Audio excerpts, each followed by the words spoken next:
Ladies and gentlemen, good morning. It is a pleasure and an honor to welcome you to this Land Forum, Asia Land Forum, as another stepping stone in the dialogue between civil society and representatives of the government to discuss the important issue of land rights, land tenure, access and management of land. Ladies and gentlemen, magandang umaga po sa inyong lahat. Good morning. It is my utmost pleasure that I welcome you all to this conference. Our conference theme is Shaping the Land Agenda in the Philippines. ANGO has been one of the NGO support groups in the lobbying for the People's Agrarian Reform Code, which was used in crafting the Comprehensive Agrarian Reform Law. The objective of the morning session today of this Asia Land Forum is to share the Philippines' experiences in the governance of its land sector with the other members of ILC Asia. From the inception of ILC, we fight for the land rights, meaning we hope to convene all multi-stakeholders in this issue, from the governments, from the intergovernmental organization, and also from the movement itself.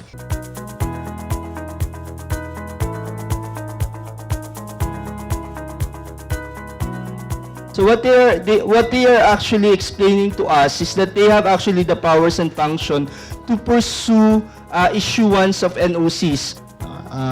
We are also looking at the completion actually of the land and acquisition program of the Department of Agrarian Reform. Because we say that agrarian reform is not just distribution of lands. It also means empowerment of the farmers to make them economic entrepreneurs, no? Or viable entrepreneurs. No? So there is a perception that, government has failed not just in terms of distributing land, but also in providing support services.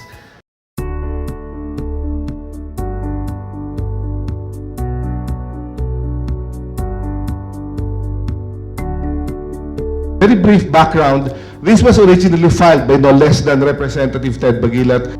Briefly, what does it have, no? We are filing this bill, we want this bill enacted because it is consistent with the promotion and recognition of the indigenous people's rights under our Constitution, under the United Nations Declaration on Indigenous Rights. What we're saying is that beyond parks and protected areas, we should be able to understand that ICCAs sustain life in this country.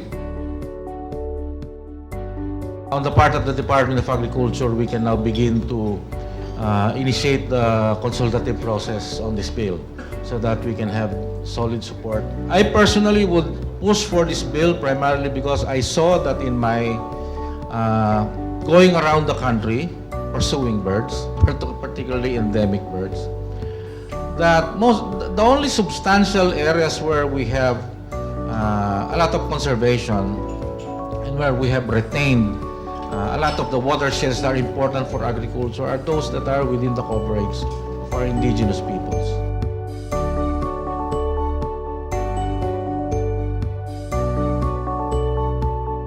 And the thing here is that is true to a lot of our communities in local governments. A lot of our local governments rely very much on national government transfers. Because everybody is governed and would hold on or would hide behind the long skirt of some legislation that protects their interest, his or her interest. Just few words, just in conclusion. We need to be more effective in what we do.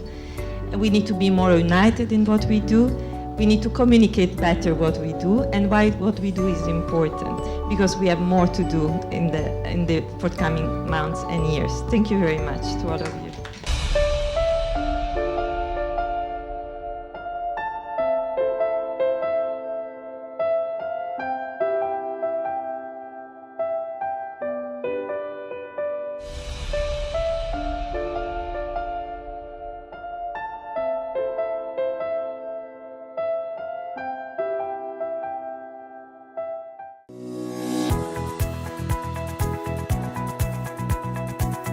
Hanggang ngayon, kahit yun ay batas na, nagnanaknak pa rin ang kahirapan doon sa kanayunan. Dahil ang mga lupang sinasaka ng mga magsasaka ay hindi pa tahasang napupunta sa kanila. Hindi lang, pag sinabing magsasaka, hindi lang kami yung magsasaka sa lupa. Marami kayong kasama yung mga isda, magsasaka sila sa dagat. Na kapag kumulo ang dagat, kumukulo rin ang kanilang tiyan. Ang hinihingi lang sa pamahalaan ay ipasa itong kanilang mga hinihiling. Kung ikaw ay ipinaglalaban mo ang karapatang pantao ng mga magsasaka, then you should also advocate rights of indigenous peoples. If kung sa tingin mo ay we should make sure that there's no conversion of agricultural lands because of food security, then you should be an advocate of the National Land Use Act. Our cooperation is framed within the Sustainable Development Goals. And of course, in these Sustainable Development Goals, you will find also the call for action in the securing of food production, but not only that, but what was in the statement earlier mentioned, the assurance of human rights and also the insurance of the access and management of natural resources by different sections of the population, and especially the poor, and helping them to lift themselves out of poverty and also maintain their livelihood. Kung ikaw ay nasa executive branch, napakahirap magpatupad ng mga batas na sagway-sagway. Kung nag-overlap lang yan, simple lang ang problema eh. Pwede mag-usap yung mga ahensya para ayusin yung overlaps. Pero kung yan ay may mga conflicts o mga contradictions, medyo malaki ang problema. Maraming mga inisyatibo na pangkaunlaran ang pamahalaan na hindi matutuloy dahil lamang sa hindi magkasundo kung paano ang interpretasyon ng batas o kaya kung sino ay may mandato ng kung ano. In support of our members, the membership of ILC in the Philippines is broad. And likely, land governance is an endless process. There is not an arrival point. It's always an evolution, and new challenges are coming and need to be taken care of. And new skills and new competencies need to be built in different sectors, in different areas. There are the state actors on one end, and there are the non-state actors. There is the academia, the research, the think tank, and there are also the citizens. Now more and more the citizens are called to be part of managing and governing land. Alam nyo ba na halos lahat ng natitirang key biodiversity areas natin o yung mga lugar na nagiging dahilan kung bakit buhay pa tayo, bakit may tubig pa tayo, bakit may natitira pang endemic species sa Pilipinas, kung bakit may kagubatan pa tayo, halos 90% nito ay mga ICCA o Indigenous Community Conserved Areas. Hindi yung mga lalaking programa at proyekto pala ang nag-sustain ng ating buhay. Marami nang nailabas na napakaraming iba't ibang programa locally and globally. However, sa pag-aaral, lumalabas na yung mga pamayanan nangalaga ng mga sagradong lugar, mga simenteryong maliliit, mga lugar na pinagkasunduang bantayan, yaan pala ang bumubuhay sa ating bayan. Hindi lang dito, but even globally. The Quezon City Declaration on Food Sovereignty.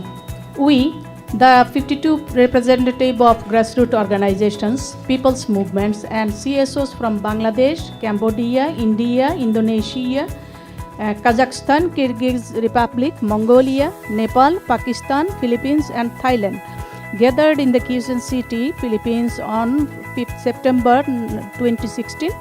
During the Asia Land Forum convened by the Asian NGO Coalition for Agrarian Reform and Development, ANGOC, International Land Coalition ILC, and the Philippine Development Forum Working Group on Sustainable Rural Development Forum. By 2050, the global population is expected to rise to 9 billion. Food production needs to increase by 70% to feed the extra 2 billion persons 40 years from now. As CSO members of the International Land Coalition in Asia, we have committed ourselves in pursuing the people-centered land governance as our guiding framework in developing our programs. Towards this end, the CSO participants to the Asia Land Forum 2016 strongly call upon to respect and adhere to the following principles.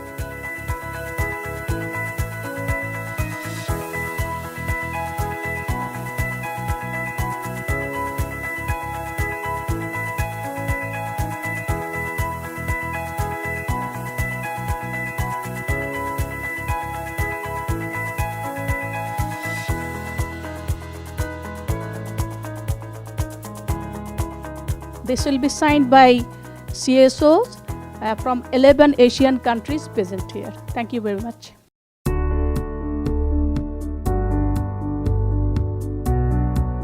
In the Philippines, the challenges facing agricultural development, as mostly articulated in the Philippines Development Plan, are as follows.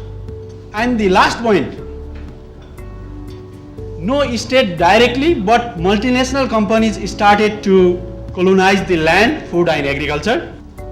And we were the first, one of the first, I suppose, that supported the formulation and the dissemination of the BGGT, arising also from the guidelines of the land policies in Africa. The World Bank now has defined its twin goals, and this is ending poverty, which means ending extreme poverty by 2030, and is promoting shared prosperity, which means addressing the needs of the bottom 40%. Above all, we must persist in our course, exactly as the Sumilao farmers did, with dignity, resilience, and certain faith in a just and prosperous future.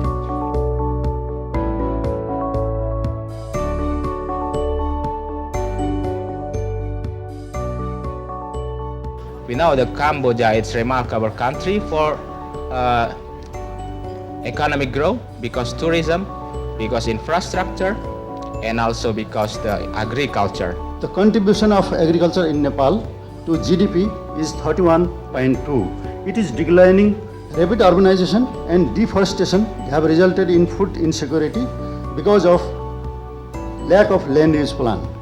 There is four of my pointers of notes. It's about the land and rural area problems, and also about the land-related policy, and then market, and also the identity of the farmers, self-sufficiency as the key actors of food sovereignty. I'm a listener, I'm not a good speaker. I've been living in the rural area as one of the defenders with the landless people and the marginal farmers.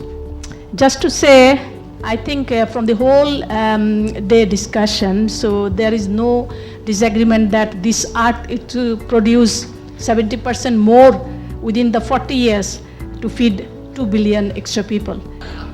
It was a long day and it was lots and lots of information.